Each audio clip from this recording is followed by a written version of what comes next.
Hindi ko rin alam mga sinasabi niya. Sila yung nanghuli doon, di ba? Kung ano man yung, kung ano sinasabi yung nahuli niya, hindi, file niya yung kaso. Hindi ko maintindihan ano yung point niya sa engineering. O paglipat ng kwarto, dito para hindi tayo mahirapan na itong building na to, yung opisina inilipat, di ba? Nagkaroon ng binago. Anong point doon? Kailangan mo ng building permit, syempre, para ba tayo itong building na to. Ngayon, pangalawa, assuming for example natin, yung isang establishment yan, o pinili ng isang korporasyon, o may bumili, ano na ngayon ang naging, ano ngayon ang pinupunto niya? Sir, pag pinail na po ang Haharapin ko. At ako naniniwala, wala siyang kakaso-kaso.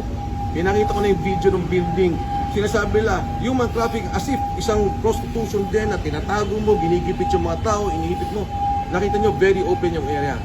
Alam ko ang gusto niya.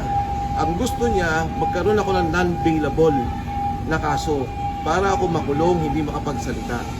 Pero sinasabi ko kay Director Matibag, pwede niyo akong makulong, pwede niyo akong pigilan magsalita, pero ang Pilipino, patuloy na nagagalit, patuloy na humingi ng hustisya, patuloy na sinisigaw na ayusin yung korupsyon.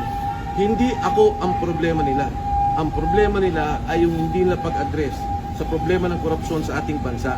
Dapat may managot. Kaya nga itong June 28, may gagawing rally. Diba? Yung mga religious leaders natin, hindi naman kami organizer dyan. Pero nakita nyo, anong hinihingi nila? Dapat managot ang kurakot.